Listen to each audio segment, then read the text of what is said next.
Oi gente, tudo bem com vocês? Meu nome é Larissa, esse é o podcast Filme da Semana e estamos aqui voltando desse recesso. Feliz 2024, como foi a virada de vocês? Espero que melhor que a minha. Mas enfim, né? No episódio de hoje eu vou trazer os assistidos do mês de dezembro.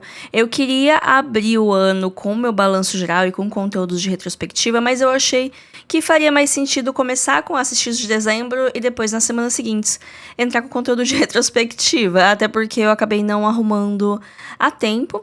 Esse episódio era pra ser uma live, né, que todos os meses eu tava fazendo uma live lá no Instagram, @filme.da.semana, comentando, né, dos filmes que eu assisti no mês anterior e depois editando essa live num formato de podcast e lançando aqui no feed. Essa semana eu não fiz porque não deu tempo e eu também não tava me sentindo inspirada, porque não, pra eu aparecer em vídeo exige um pouco de mim, sabe? Então eu não tava muito afim.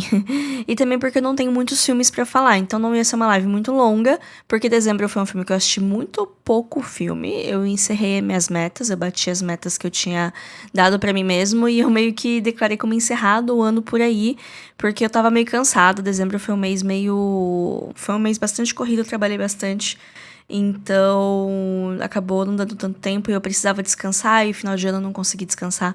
Porque tava uma loucura, um monte de coisa, trabalho e tal. Então, foi meio que uma loucura esse fim de ano. Mas, né, agora começou o ano novo e esperamos que seja melhor.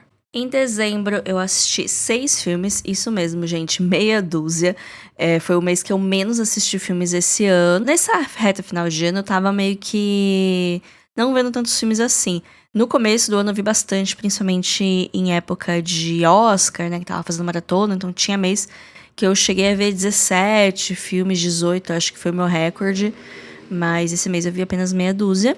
Mas eu consegui completar a minha meta de assistir filmes de 52 países diferentes. Eu vi 2 filmes, né, de países que eu não tinha visto nenhum até então, esse mês. Foi um da Coreia do Sul e um da Angola. E eu consegui concluir também os 52 filmes dirigidos por mulheres, né. Eu vi mais 2 filmes dirigidos por mulheres esse mês. Então era o que tava faltando pra eu conseguir completar essas 2 metas. Eu encerrei o ano com 144 filmes assistidos, mas esse é o conteúdo por episódio de balanço do ano, né? Hoje eu vou falar aqui um pouquinho mais sobre os filmes que eu assisti agora em dezembro. Eu tô com o meu Letterboxd aberto, esse é um episódio não roteirizado, assim como as lives não são roteirizadas. Eu quis pelo menos manter esse estilo mais espontâneo aqui nesse episódio de hoje. Então eu vou falar na ordem que eu assisti, né? Porque eu tô aqui olhando pro meu Letterboxd só pra confirmar, né, algumas informações que talvez me escapem à memória. Mas vou começar com o primeiro filme que eu vi esse mês, que é Sambizanga. É um filme de 1972, da Angola, e é dirigido por uma mulher. Ah, eu falei que tinha visto 2, esse mês vi 3. Tinha esquecido desse filme. Esse é um filme que tá disponível na MUBI. Inclusive, na descrição desse episódio eu vou deixar um link que vai dar pra vocês 30 dias pra testar e conhecer a MUBI, que é um streaming excelente, cheio de filmes excelentes. E esse filme tá lá, é um filme raro. É daqueles filmes difíceis de achar, ele foi restaurado recentemente. E é um filme que faz parte da história, assim. Ele, enquanto filme, enquanto entretenimento, ele não é muito entretenimento, sabe? É filme cabeça. Mas enquanto registro histórico, ele é sensacional, porque ele foi filmado durante os conflitos, né? Guerra Civil de Independência da Angola. E ele foi lançado naquela época e ele é sobre, né, esses conflitos da independência da Angola de Portugal, né, que Angola era uma colônia de Portugal. O filme, boa parte dele é em português, mas é o português angolano, que é um pouco diferente pra gente. Mas tem outros idiomas também que são falados. A história principal dele é sobre a prisão de um líder da revolução. Depois que ele é preso, a esposa dele vai meio que numa romaria pra tentar encontrar onde que ele tá preso. Mas o foco do filme acaba sendo as mulheres que estão por trás de tudo isso, né? Porque sempre quando a gente lembra desses momentos históricos, sempre tem os rostos, os heróis, os homens que estavam à frente.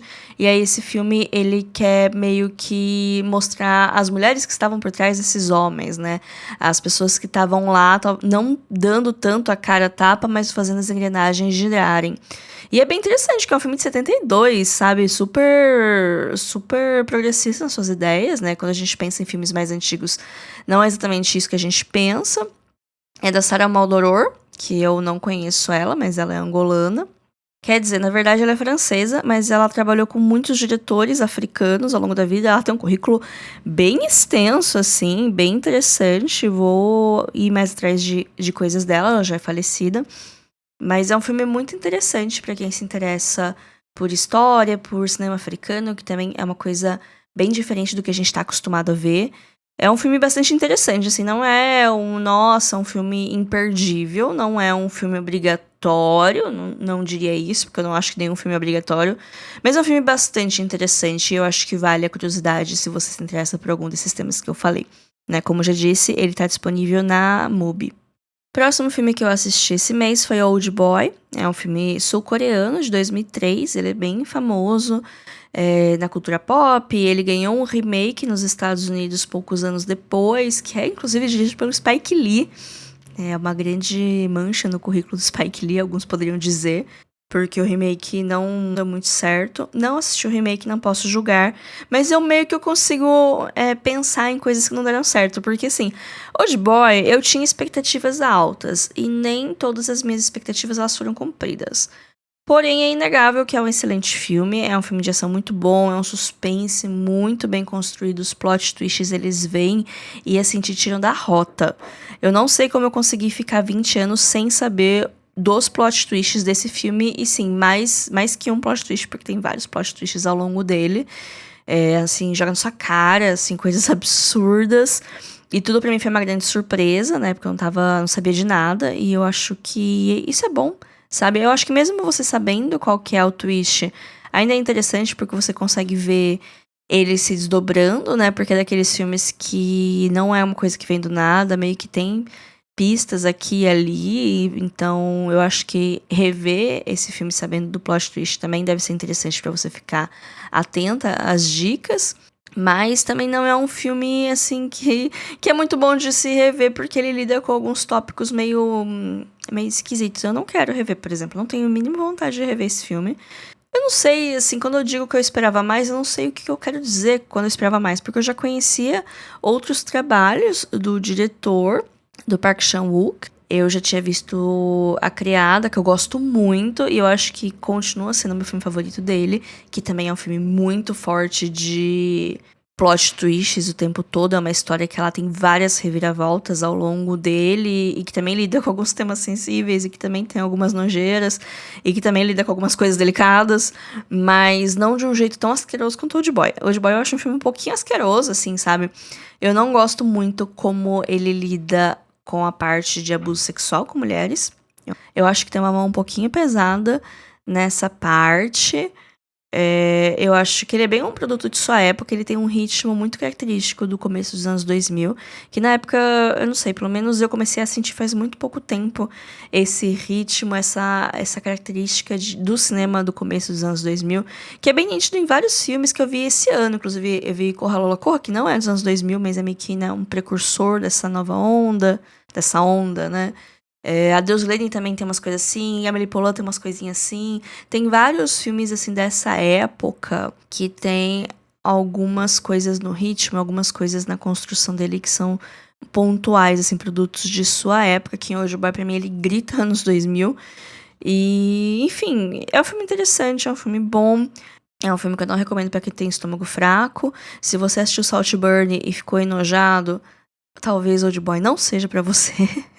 Eu vou falar de Saltburn um pouquinho mais pra frente nesse episódio. Mas é um filme interessante. Eu acho que valeu a pena ter assistido. Valeu a pena ter riscado, né? Porque esse é citado por muitos, né? Como um filme obrigatório, principalmente do cinema de ação e do cinema asiático, né? E eu quero ver os outros filmes da trilogia da Vingança, né? Porque o Park Chan-wook, ele tem outros 2 filmes, né? Que é o Lei de Vingança e o Senhor Vingança. Os títulos são muito parecidos. Que são filmes sobre vingança, eles não têm nenhuma conexão entre si, além de terem alguns atores em comum e tratarem do tema da vingança, né? Eu quero ver os outros porque eu tenho os DVDs, né? O Old Boy eu assisti em mídia física, porque hoje eu acho que ele não tá em streaming nenhum. Ele foi relançado nos cinemas no meio do ano. E eu acho que ele tá, de vez em quando ele aparece, assim, em algumas exibições especiais no cinema, mas hoje, oficialmente, eu acho que ele não tá em nenhum streaming, né? E eu assisti em mídia física. Então, aquele negócio, né? É um filme que vale a pena ver se você tiver oportunidade, se você se interessa por esses temas, né? Se você se interessa por cinema de ação, etc. Mas se você não tá com tanta vontade assim, talvez não valha a pena a procura que vai ser desse filme, né? Mas enfim, o próximo filme que eu assisti é um drama de amadurecimento lindo, lindo, lindo, que entrou assim pro meu hall de favoritos do ano, que é Crescendo Juntas. Ou o título original dele é Are You There, God? It's Me, Margaret. É um título grande, mas é uma adaptação de um livro do mesmo nome, que é um livro bem famoso lá nos Estados Unidos. Aqui no Brasil, eu acho que ele tá chegando junto com o filme. Eu não me recordo se ele já tinha sido publicado antes. É um livro dos anos 70, se não me engano. O filme se passa nos anos 70. E é o drama de amadurecimento dessa jovem Margaret, que é uma pré-adolescente. Eu acho que ela deve ter o quê? Uns 12, 13 anos. Ela tá nessa transição mesmo da infância para a adolescência, e ela tá de mudança, tá saindo, ela mora no centro de Nova York, tá indo para um subúrbio, né, porque o pai dela arranjou outro emprego, então eles estão se mudando, então ela tá tendo que lidar com esse negócio de se mudar, de ficar longe da avó dela, de ter que fazer novos amigos e tudo isso enquanto tá o fantasma da puberdade assombrando ela. Mas assim, é um filme muito bonito, sabe? Ele é muito gostoso, a fotografia dele é aconchegante, sabe?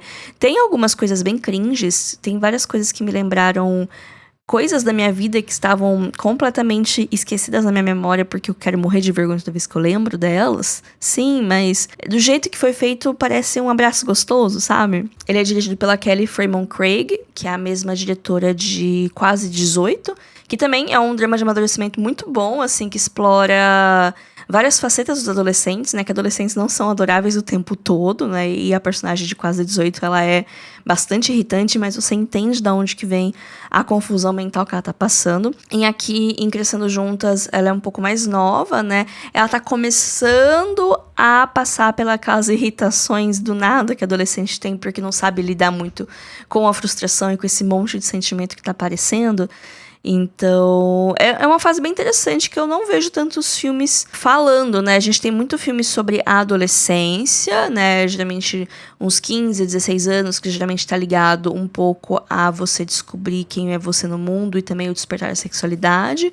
E também muitos filmes de crianças muito novas, né? Que é o momento que elas entendem que o mundo é além da casa delas, mas que ainda não é tão complexo quanto as questões que os adolescentes vão encontrar.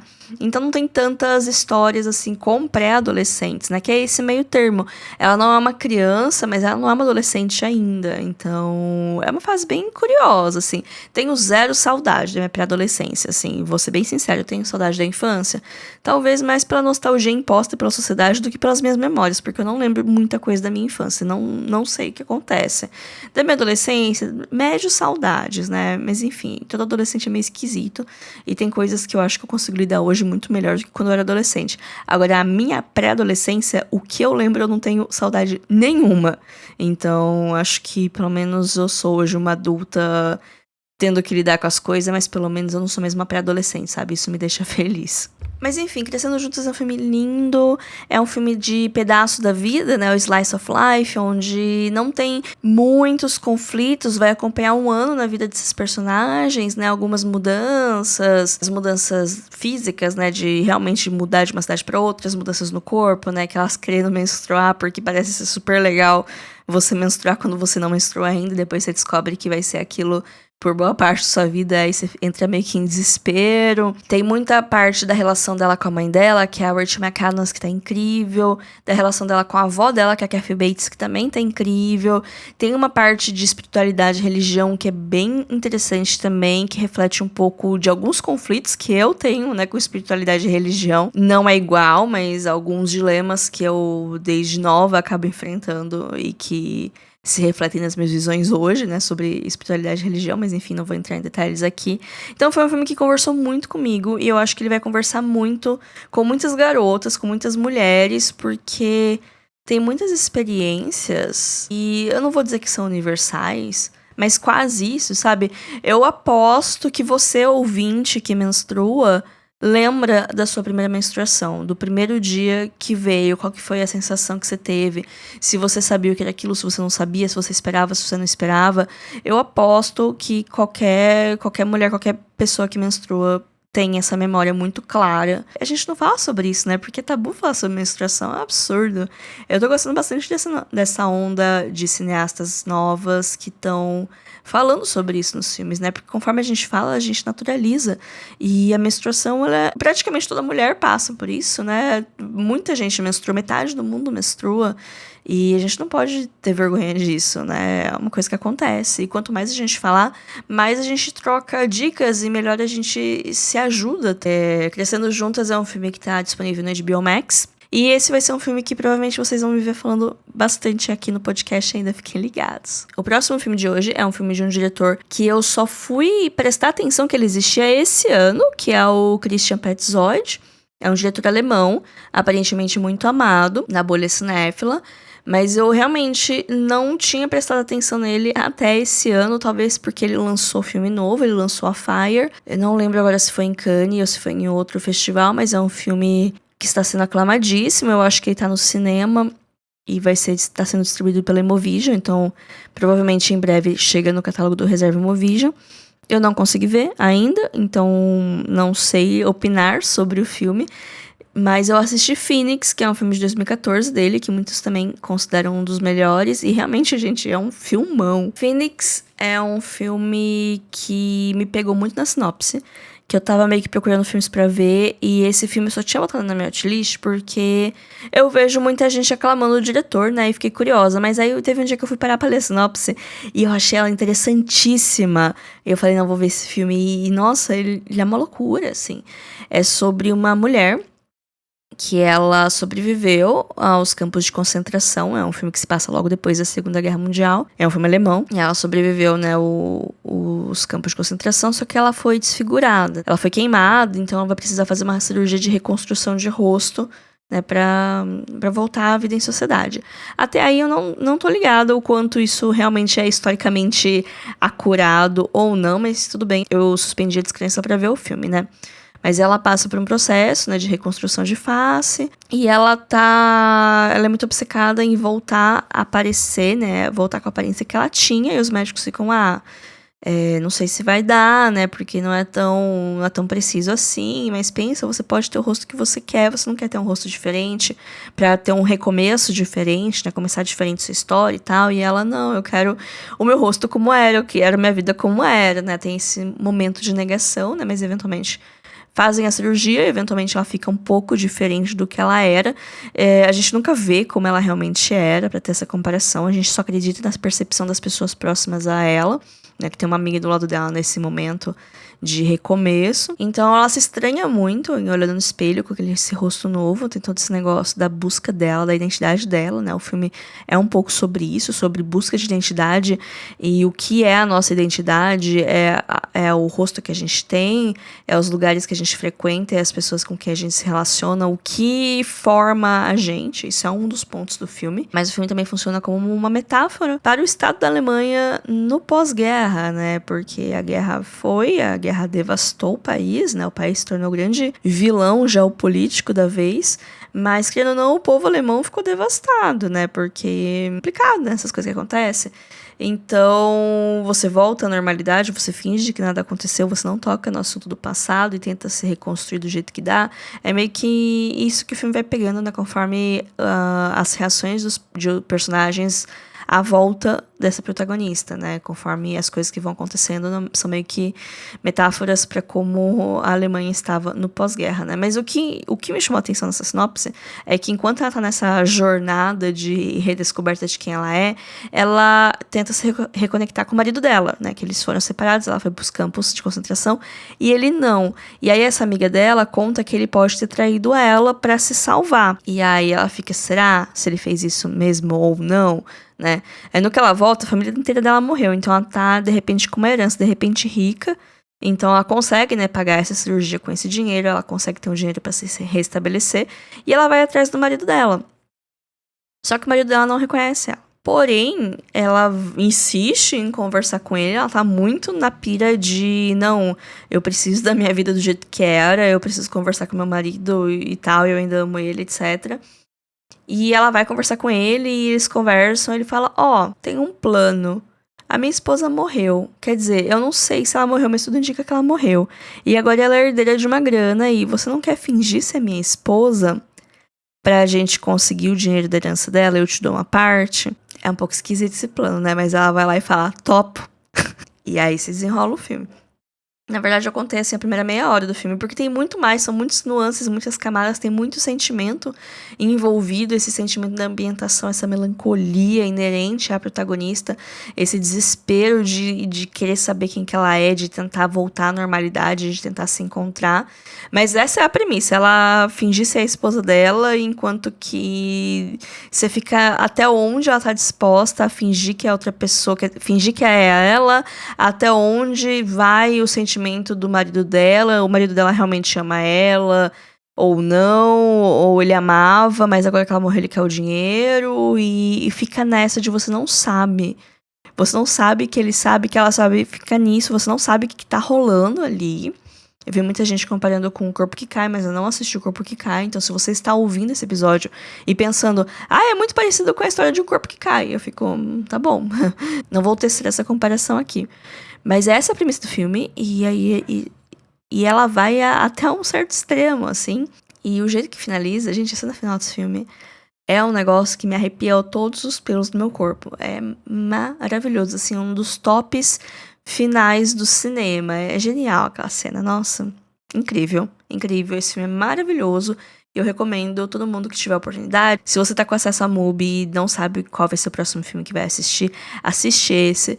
Não é um filme difícil, mas é um filme que exige paciência. Ele é um pouco lento, ele é um pouco atmosférico, mas ele não tem nada de muito complicado. Só presta atenção que eventualmente você vai entender ou você vai interpretar a sua versão dos fatos, né? Que tem muito disso, principalmente a parte do final, é você interpretar o que tá rolando ali, né? Esse é o bom de um final aberto, sabe? Eu sou muito defensora de finais abertos, porque você pode imaginar o que você quiser, você pode interpretar o que você quiser, pode ser a coisa mais torta e desviante e não condizente com o resto do filme, mas é a sua interpretação. Quem vai discutir? Quem vai te chamar de burro que você não soube entender o filme?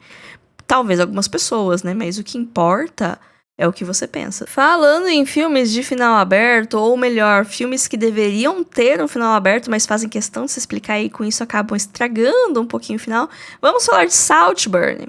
Eu achava que era o último filme que eu tinha visto no ano, mas não é. Tô aqui seguindo a ordem da lista, improvisando ao vivo, né? Então vamos que vamos. Se você não tava na internet na última semana, Saltburn é o novo filme da Emerald Fennell, a diretora de Bela Vingança, o Promising Young Woman, que também já foi um filme ligeiramente divisivo na época que ele lançou. É um filme que eu gosto, mas eu não gosto do final dele, né? Já vou deixar aqui. Eu já comentei dele no episódio do Oscar de 2020, se não me engano, que foi quando esse filme tava em alta. Ele ganhou o Oscar de roteiro original. Acho um pouco de emoção demais o Oscar desse filme, mas na época fazia sentido. Então, beleza, eu acho que até torci na época, né? A gente muda, a gente evolui. Mas eu gosto de Promising Young Woman, mesmo que eu não goste muito do final. Eu acho que o final é meio paia. Mas isso não estraga a minha experiência. Com o Saltburn é ligeiramente diferente, porque o meu maior problema com esse filme é o final dele. E eu acho que ele estraga um pouco, sim, a construção dele. Mas vamos começando do começo. Saltburn é um lançamento do Prime Video, que caiu no gosto do povo, porque tem atores do momento. O protagonista é o Barry Keoghan, que talvez não seja um rostinho super conhecido, mas dos cinéfilos ele é muito conhecido. Ele foi indicado ao Oscar esse ano por Os Banshees de Inisherin. Ele é aquele garoto estranho. Ele já esteve em vários outros filmes interpretando o personagem estranho. É meio que um typecast dele, aqui não é diferente. Ele faz um protagonista que é uma pessoa estranha, a personalidade dele é ser esquisito. E aí também tem o Jacob Elord, que é o mocinho da Barraca do Beijo, que agora tá em Priscila, né? Ele tá fazendo Elvis. Então é um cara que ele começou a carreira em filmes teens da Netflix e agora ele tá indo mais pra um cinema de arte.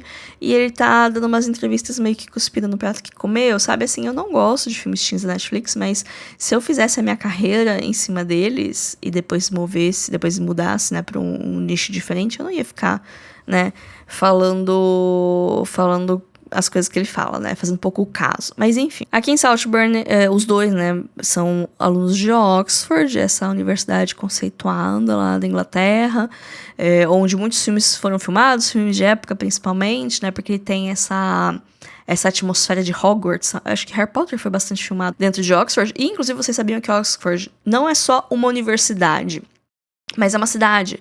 A cidade foi construída em volta da universidade.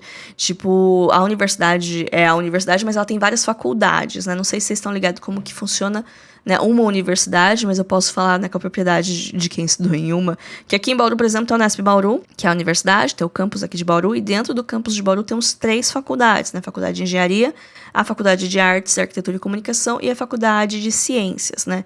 Que elas têm certa autonomia, elas têm diretorias diferentes, elas têm características diferentes, mas elas estão dentro do mesmo campus e às vezes dividem coisas, às vezes dividem salas, né, uma com a outra, enfim. Oxford também é assim, mas ligeiramente diferente. Oxford é a universidade, mas dentro dela existem diferentes faculdades, né?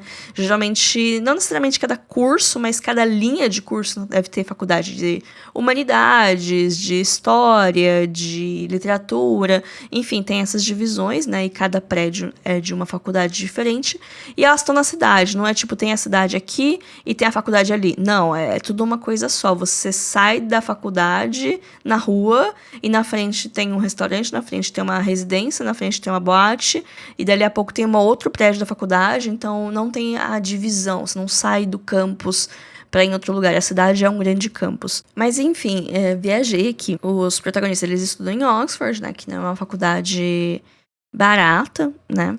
Mas o personagem do Barry Keoghan, aparentemente, é um bolsista. Ele é um garoto mais humilde, um garoto de uma história triste e tal, quietão na dele, meio nerdão, assim. Mas ele tenta se aproximar do personagem do Jacob Elord. Você percebe que tem uma certa fascinação que ele sente em relação à persona do Jacob Elord. Você não sabe muito bem se é algo sexual ou se é algo de desejo social. É meio que as duas coisas, né? Não acho que isso é muito segredo pra ninguém. Mas tem um fascínio, né? O personagem do Jacob Elord tem todo esse fascínio em cima do personagem do Barry Keoghan. Eu não lembro o nome de ninguém mais nesse filme. Aí, eles eventualmente ficam amigos, né? Eles se encontram por aí e um ajuda o outro. E eles começam a frequentar os mesmos lugares, a ficar mais próximos e ficar muito amigos. O personagem de Jacob Elord é muito rico, ele é tipo assim, Downton Abbey rico, sabe? Ele faz parte da aristocracia, a família dele tem uma propriedade, que é Saltburn, do título. E quando eles se aproximam, tá chegando as férias de verão, ele chama o protagonista, né, o Barry Keoghan, pra passar as férias com a família dele, na casa dele, e tudo certo, porque eles fazem isso o tempo todo, de levar amigos pra casa pra passar temporadas, então não é estranho nem nada. E aí, o Barry Keoghan vai, e toda essa riqueza, todo esse luxo tem um grande efeito nele, e ele começa lentamente e meio que, não seduzindo, mas encantando a todos os membros da família e meio que galgando esse posto de favorito da família, uma pessoa que todo mundo quer ter perto, todo mundo quer conversar, todo mundo dá atenção, sabe? E isso eventualmente vai levar ao desastre, porque não? Porque sim, né? Porque, é claro, esse tipo de narrativa sempre tá fadado pro desastre. Não é uma narrativa extremamente original. Eu já vi gente comparando com o talentoso Mr. Ripley, eu já vi gente comparando com o Teorema do Pasolini. Eu já vi gente comparando com Parasita também, que tem uma vibe parecida, apesar de ser completamente diferente. A vibe lembra um pouco. Então, assim, não é uma história extremamente original, mas é legal. Eu gosto dessa história. E o filme, ele vai muito bem. Até que tem uma grande catarse, né, das coisas acontecendo. Não vou poupar vocês desse spoiler, porque realmente vale a pena ver as coisas se desenrolando pra catástrofe. E a catástrofe de fato acontecendo. O meu problema é com a forma que ele resolve encerrar, porque aí tem toda a parte, né, das coisas acontecendo, das consequências dessas coisas que acontecem, e depois temos um salto temporal. E achei de um tempo muito longo, mas também o filme não explica direito por quê, a gente só tem algumas pistas visuais de que passou muito tempo, e aí existe uma explicação das coisas que aconteceram, desde o começo. E aí eu fiquei tipo, não precisava desse monte de explicação, sabe? Porque o filme dá a ideia que vai ser uma coisa super inteligente e super genial e super crítica social foda, sabe? E não é. Ele cria expectativa de uma coisa que no final acaba sendo um pouco aquém. Então por isso que eu sou uma defensora dos finais abertos, porque ele podia dar pistas de que seria aquilo, mas o que fica a cargo da interpretação de cada um, né? Porque você não se decepciona tanto com seus pensamentos, talvez, né? Mas, enfim, eu senti um pouco de decepção com o final desse filme. Porque parecia que ele ia criar um negócio super nossa.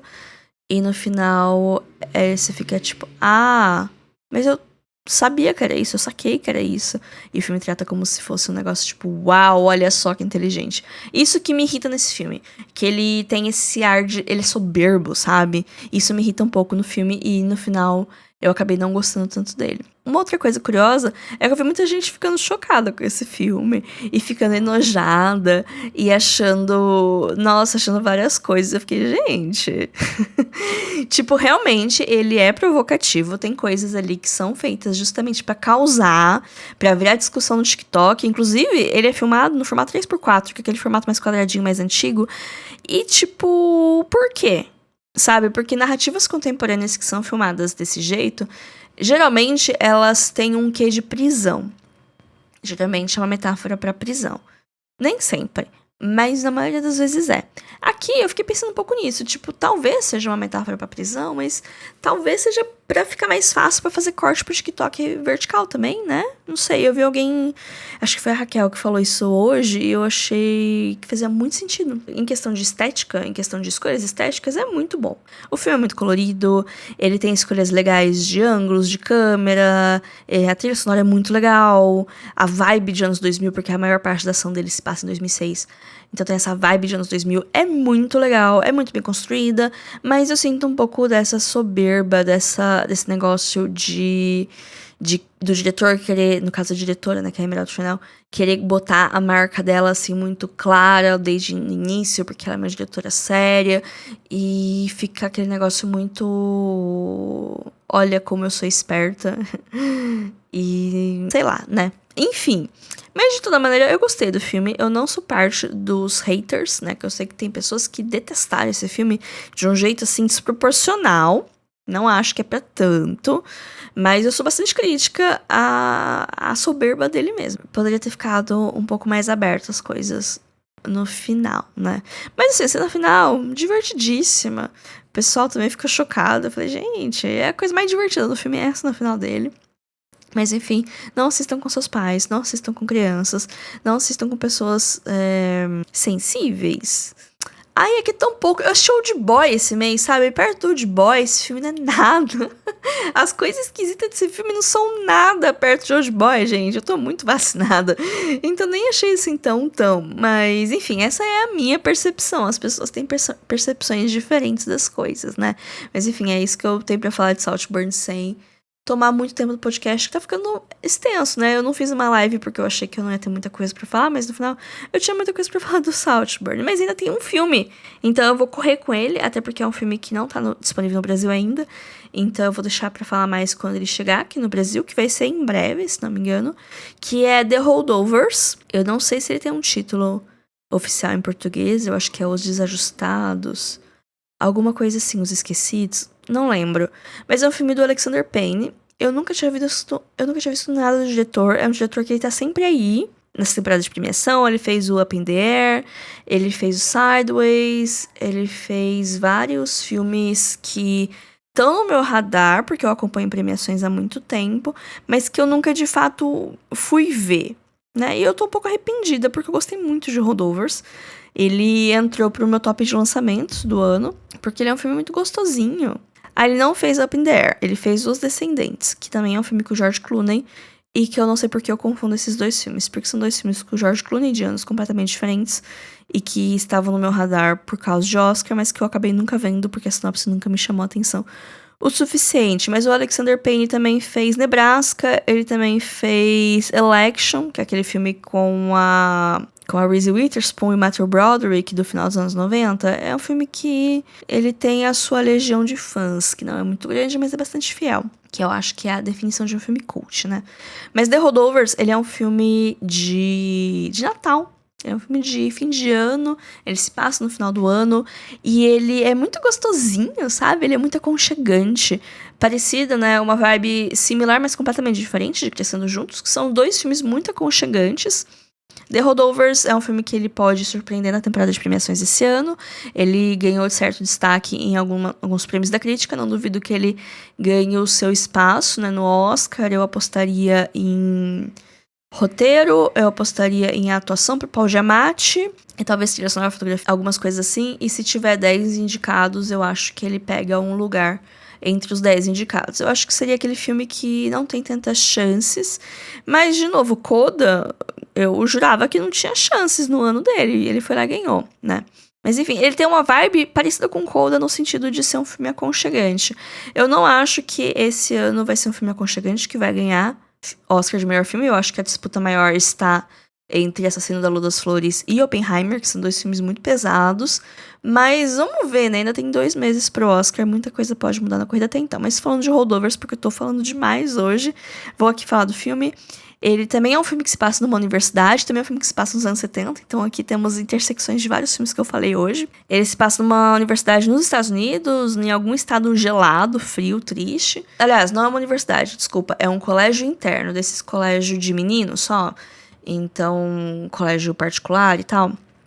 Então, é um desses colégios internos, onde os alunos eles vão para casa no Natal, só que tem alguns alunos que eles acabam não indo para casa por vários motivos, e aí tem que ficar um professor para cuidar deles. E aí é chamado Paul Giamatti, que ele é um professor de uma matéria X, que é, sei lá, história antiga, é uma matéria que ninguém liga, e ele é um professor que ele é todo meio esquisitão, assim, que ninguém gosta muito dele. Ele parece não ser popular nem entre os alunos, nem entre os professores, nem entre os funcionários, porque ele tem todo um jeitão dele, e aí por isso ele é meio que escalado para ficar lá no Natal cuidando das crianças. E aí, entre os adolescentes que estão lá presos, tem um adolescente especial, que é o nosso protagonista, nosso co-protagonista, né? Que os protagonistas são os 2, mas que é um adolescente que tem várias questões na família dele, né? Várias questões pessoais, ele é rebelde. Não é um rebelde sem causa, você entende porque ele é rebelde ao longo do filme. E os 2, eles vão forjar uma conexão, né? Nesse inverno que os 2 estão lá, nesse Natal, né? Que os 2 estão lá, nenhum dos 2 queriam estar lá, os 2 estão meio que contra a vontade deles. Mas por estarem lá, eles precisam conversar e passar tempo juntos, eles começam a se entender e eles começam a apoiar um ao outro a tomar as rédeas da própria vida. Então é um filme com essa vibe, sabe? Com essa vibe de aconchego, e que vai te dar um quentinho no coração, e que vai ser usado como filme motivacional. Espere esse filme chegar no acesso dos coaches e das tias de recomendar filme, tipo, esse filme é tão bonito, porque ele é muito bonito mesmo, sabe? Então, eu tenho certeza que ele vai ter uma reputação boa quando ele chegar em streaming, se ele chegar em streaming. Eventualmente ele vai chegar, só não sei em qual. Aqui no Brasil, acho que ele chega nos cinemas agora em janeiro. É esquisito um filme de Natal chegar no cinema em janeiro, mas enfim, né? É o que temos pra hoje. Pelo menos ele vai chegar agora em janeiro, né? Não é que nem, sei lá, Menina Silenciosa, que demorou o ano inteiro pra chegar aqui. Mas enfim, chegou. Um dos melhores filmes do Oscar do ano passado.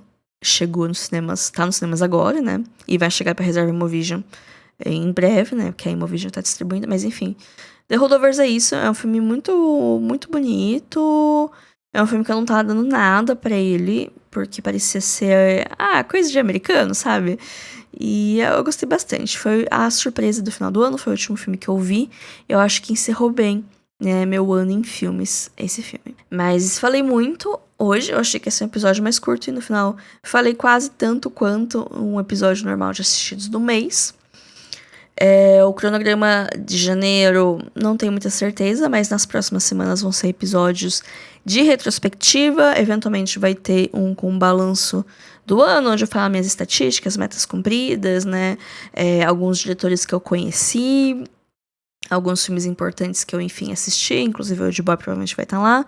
Aí vai ter um episódio com os melhores do ano, quando eu falo dos meus favoritos, né? Provavelmente vou focar mais nos lançamentos de 2024, 2023, né? Eu não sei se eu vou fazer um episódio com as decepções ou com os livros, mas aí eu vou decidir no futuro. E também vai ter um episódio com as estreias do ano, que eu estou ansiosa. Então, esse é o cronograma de janeiro, né? Pra vocês ficarem mais inteirados, fiquem de olho no Instagram, @filme.da.semana. Lá eu estou sempre postando as coisas, né? Então, notícias, se o episódio vai atrasar ou não, eu sempre estou postando por lá. E a gente também tem um e-mail para contato, que é o podcast filmedassemana@gmail.com. Se você quiser falar comigo, não tem rede social, é por lá. Se você tiver algum convite para alguma coisa, para alguma parceria, alguma collab, pode mandar no meu e-mail, né? Que eu tô sempre de olho. E esse e-mail também é uma chave Pix, caso queira contribuir, né, com o meu trabalho de alguma maneira, me pagar um cafezinho, eu sempre ficarei feliz. E é isso, gente. Fiquem bem e até semana que vem. Tchau, tchau.